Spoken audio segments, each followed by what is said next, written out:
Hello guys, this is CS Shubhi Munda this side, and I know all the students who are watching may be stepping into CS executive or a CSET student or maybe planning to do CS. So I am bringing to you quick study series that is easy concepts for all the law and commerce students who are pursuing chartered accountancy course, company secretary course or a student of law and commerce. So we are going to discuss some of the very important topics on a daily basis in a very easy way. So stay tuned for the video dailies, and yes, many of them might be not getting updates. So the first thing you must do is join the Telegram channel. We have a Telegram channel link in the description box as well.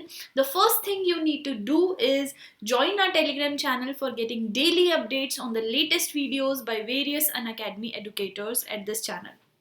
Plus, if you are not aware, many students are asking how can we go for the classes in Unacademy.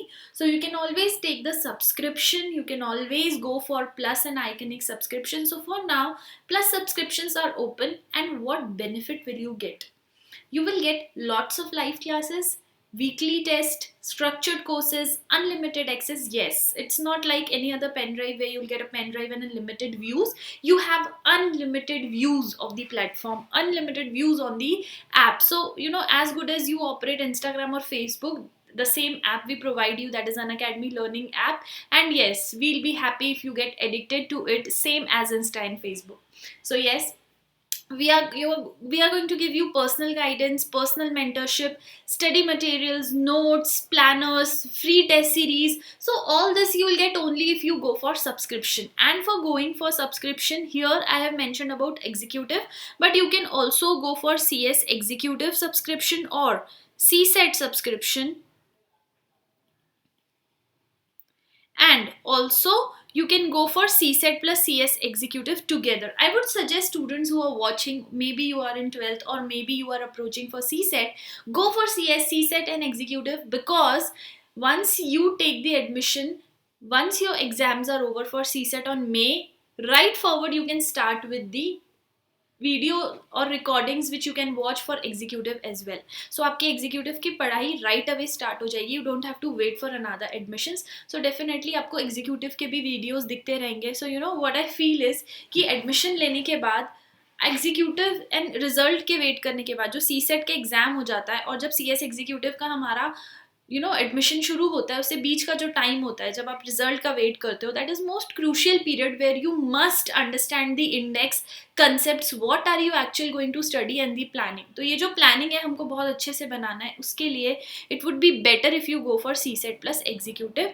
And I would also tell you, you can go for 3 months, 6 months, 12 months, 24 months, depending upon how you want. But the maximum duration of the courses we finish is 3 to 4 months.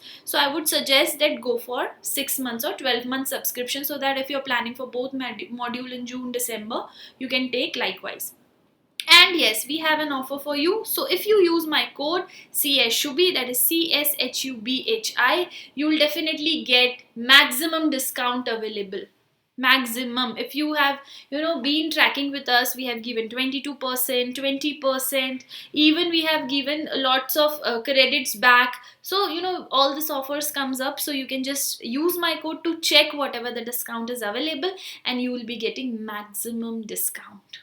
Okay, so yes, I hope you just like the channel, subscribe to the channel as well, so that you get daily notifications. You can also like and subscribe the channel and click on the bell icon to get the latest notifications. The topic we are going to start today is obviously the most important one and very interesting one. It is important in every aspect. Maybe you are in CSET, in executive or CA intermediate, this topic comes your way. And the topic is doctrine of ultra vires. First, before I start you explaining things, बहुत सारे बच्चे हैं जो इसको गलत pronounce करते हैं and they tell it doctrine of ultra virus. No, that is doctrine of ultra virus. Okay, so make sure you pronounce it in the right way.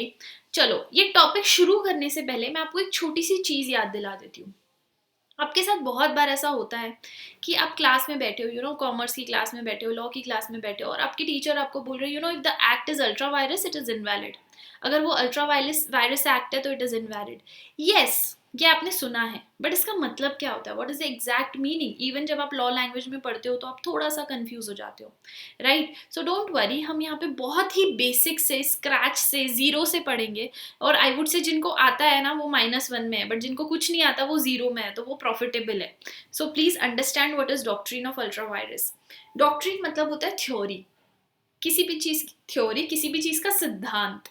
Ultra means होता है beyond, something which is not right, something which is out of the power. And virus मतलब होता है power. सो अगर मैं इन तीनों को sum up करूं तो मैं ये बोल सकती हूँ कि doctrine of ultra virus means something which इज बियॉन्ड द पावर, समथिंग विच इज बियॉन्ड द पावर. और हम किसके कॉन्टेक्स्ट में बात करें? डेफिनेटली हम कंपनीज एक्ट का कॉन्सेप्ट पढ़ रहे हैं, हम कंपनी के कॉन्टेक्स्ट में बात कर रहे हैं, right? So when we talk about company's context, when we talk about company, so अगर कंपनी है और कंपनी जब भी बनाई जाती है, the first thing they do is set there limitations and powers, जो हम आगे बेसिक में पढ़ने वाले हैं. सो आज हम क्या क्या देखेंगे, the exact meaning with basic. सबसे पहले मैं आपको कुछ बेसिक्स बताऊंगी, फिर हम मीनिंग देखेंगे, फिर हम उसके इफेक्ट्स देखेंगे कि अगर company if company goes beyond the power, what if company does any ultra virus act, तो क्या consequences है, and then we are going to see a referred case law name.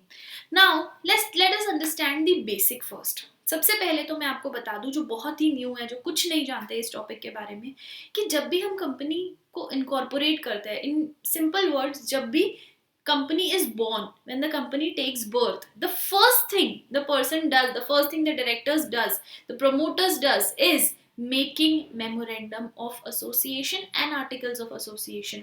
इसको बोला जाता है चार्टर्ड डॉक्यूमेंट्स ऑफ कंपनी. जब हम पैदा होते हैं तो हमारे लिए ऊपर भी लॉ का थप्पा लग जाता है, you know that certificate is known as birth certificate. Yes, उसी तरीके से जब कंपनी बॉर्न होती है, the first thing they do is making memorandum of association and article of association. Even before incorporating we have to make the documents ready first. तो ये document हम क्यों बनाते हैं? बिकॉज हर चीज का एक दायरा होना चाहिए, राइट? सो लॉ में भी कंपनी का एक दायरा बनाया गया है जिसको बोला गया है charter documents of company, that is MOA and AOA. In the next video I'll definitely bring you the difference between MOA and AOA, but let's focus on today's topic now. Memorandum of Association क्या होता है? Memorandum of Association is the constitution. जैसे हम एक Indian citizen है, हमारा constitution of India हमको बताता है what are our rights, okay? वैसे ही हमारा जो मेमोरेंडम ऑफ एसोसिएशन है वो कंपनी में बताता है कि व्हाट आर देयर राइट्स. ये सिर्फ कंपनी के लिए नहीं होता है, it is also for outsiders, it is also for members, and it is for company definitely itself. तो ये लिमिट्स बताता है कि अगर कंपनी कोई भी काम करेगी तो it will refer memorandum of association for limitations and powers. अगर मेंबर्स कंपनी में इन्वेस्ट करते हैं, शेयर होल्डर्स बनते हैं, तो they will see the memorandum first. अगर कोई आउटसाइडर कंपनी के साथ कॉन्ट्रैक्ट करता है, so they should see MOA and AOA first. So this is a binding document, जो बेसिक है, जो बेसिक डॉक्यूमेंट है, जो कंपनी की लिमिटेशंस, कंपनी के पावर्स सेट करता है. ओके, सो आई होप आपको बेसिक अच्छे से समझ में आया. So let us further understand what is doctrine of ultra virus. So first let's go with the meaning. What is doctrine of ultra virus? Doctrine of ultra virus एक fundamental law है जो बोलता है कि अगर कंपनी ऐसी कोई भी कॉन्ट्रैक्ट, ऐसा कोई भी काम करती है which is out of the scope of memorandum, which is out of the scope of its memorandum, मतलब कंपनी के पावर के अंडर ही नहीं है, कंपनी के पावर के अंडर ही नहीं है, तो क्या वो कॉन्ट्रैक्ट वैलिड है? So the doctrine of ultra virus से नो. आप ही सोचो कि अगर आप पार्लियामेंट नहीं हो फिर भी क्या आप एक एक्ट पास कर सकते हो, एक लॉ पास कर सकते हो? Definitely not. You can't even think of it. Why? Because this is ultra virus, right? वैसे ही अगर कंपनी अपने पावर से कोई काम करेगी, आउट ऑफ पावर कोई काम करेगी, so that act will be ultra vires, that act will be beyond the powers of company. तो अगर कोई भी कॉन्ट्रैक्ट होता है कंपनी में विच इज बियॉन्ड द पावर्स, तो वो कॉन्ट्रैक्ट इनवैलिड हो जाएगा. Okay, it will not be count as valid, it will be void ab initio, मतलब बिगिनिंग से ही वॉइड, मतलब ऐसा माना जाएगा कि वो कभी हुआ ही नहीं. ओके, एंड कोई कंपनी पे आके केस नहीं कर सकता, कोई किसी पे केस नहीं कर सकता कि कंपनी बाइंडिंग है, कंपनी ने ये एक्ट किया है, एक्सक्यूज मी, ये एक्ट अल्ट्रा वायरस है तो कंपनी कभी इसमें इन्वॉल्व थी ही नहीं. सो आई नो इस लाइन से बहुत सारे क्वेश्चंस आपके माइंड में आ रहे होंगे, तो let me give you a simple example. For example, किसी डायरेक्टर ने किसी मेंबर को निकाल दिया, एक्सपेल कर दिया, ओके, बट मेमोरेंडम उसको ये पावर नहीं देता. तो क्या डायरेक्टर ये कर सकता है? डेफिनेटली नहीं कर सकता. अगर डायरेक्टर ने किसी को लोन दे दिया अपनी कैपेसिटी में, तो क्या कोई और आके कंपनी के ऊपर केस कर सकता है? नहीं कर सकता. क्यों? बिकॉज ये मेमोरेंडम पावर ही नहीं देता. तो डायरेक्टर ने जो एक्ट किया वो गलत है, वो अल्ट्रा वायरस है. But now the question comes in your mind is, ma'am अगर डायरेक्टर ने गलती की, अगर कंपनी पे हम केस नहीं कर सकते, तो आउटसाइडर की क्या गलती है? First, when ever an outsider, मैंने आपको बोला कि इट इज कंस्ट्रक्टिव नोटिस माना जाता है. मतलब कि जब भी कोई आउटसाइडर कंपनी के साथ कॉन्ट्रैक्ट करे, इट मस्ट बी अज्यूम्ड कि वो एमओए पढ़कर आया है. दूसरी चीज, कोई भी आउटसाइडर अगर डायरेक्टर अपनी कैपेसिटी में करता है तो डायरेक्टर को पर्सनली केस कर सकता है, but he can not be sewing the company कुछ भी बाइंडिंग नहीं होती है. सो डॉक्ट्राइन ऑफ अल्ट्रा वायरस एक ही चीज बोलता है कि अगर कंपनी के पावर के बाहर कुछ होता है तो वो कॉन्ट्रैक्ट हुआ ही नहीं है, that is invalid and that is void ab initio. I hope आपको समझ में आया है. So let us see the effects. What if contract हो जाता है? व्हाट इफ कंपनी कोई कॉन्ट्रैक्ट कर देती है? फॉर एग्जाम्पल, कंपनी में कोई मीटिंग हुई, कंपनी में उन लोगों ने कोई ऐसा डिसीजन लिया जो मेमोरेंडम उनको पावर नहीं दे रहा है. आई रिपीट, कंपनी कोई ऐसा डिसीजन ले रही है जहां मेमोरेंडम उनको पावर नहीं दे रहा है. What in this case? In this case, members can call for injunction. Members के पास राइट है कि वो इंजंक्शन के लिए कॉल कर सकते हैं. What do you mean by injunction? Demanding higher authority to order. Court के पास जा सकते हैं, अथॉरिटीज के पास जा सकते हैं, and they can call for their rights कि कंपनी जो है, कंपनी गलत कर रही है, कंपनी मेमोरेंडम के बाहर काम कर रही है. So the court will definitely interfere. Second, आप कोई भी कॉन्ट्रैक्ट करते हो तो it will be declared as ultra vires. वो ऐसा माना जाएगा कि कॉन्ट्रैक्ट हुआ ही नहीं है. इट विल बी वॉइड अब initio, it will be ultra virus, means beyond the powers. Third, directors can be personally liable. Very very important effect, please समझो. अगर डायरेक्टर अपनी कैपेसिटी में कुछ करता है, company is a separate entity and इसीलिए directors personally liable हो सकते हैं. बात समझ आ रही है? Directors can be personally liable. अगर डायरेक्टर के साथ आपने कोई कॉन्ट्रैक्ट किया, उसने आपको कोई गलत तरीके से कॉन्ट्रैक्ट करवाया and it is ultra virus act, तो डेफिनेटली आप कंपनी पे तो कॉन्ट्रैक्ट नहीं कर सकते, बट आप पर्सनल कैपेसिटी पे डायरेक्टर पे केस कर सकते हो. ओके, आई होप आपको अच्छे से बेसिक्स और इफेक्ट समझ में आए. Then there is a very interesting and famous case law regarding this doctrine of ultra vires, that is Ashbury railway carriage and iron company limited versus Riche. बहुत ही interesting है कि कंपनी को Belgium government से एक contract मिला था for building the Belgium city, roads in the Belgium city. यहाँ पे रेलवे लाइंस उनको बनानी थी, बट एशबरी कंपनी के पास ऑलरेडी बहुत सारे कॉन्ट्रैक्ट्स थे, तो उन्होंने सोचा कि हम तो ये कॉन्ट्रैक्ट नहीं ले सकते, हम किसी और को ट्रांसफ़र कर देते हैं. उन्हें रिच को ये कॉन्ट्रैक्ट ट्रांसफ़र किया. रिच ने बोला मैं कॉन्ट्रैक्ट तो ले सकता हूँ बट मेरे पास पैसे नहीं है, तो उन्हें कॉन्ट्रैक्ट भी, टेंडर भी दे दिया एंड उसने फिनेंस भी कर दिया. नाउ जब शेयर होल्डर्स की मीटिंग हुई तो शेयर होल्डर्स ने देखा कि फिनेंसिंग का तो क्लॉज ही नहीं है कंपनी में, मेमोरेंडम में. तो शेयर होल्डर्स ने साफ मना कर दिया कि you have to make this contract stop.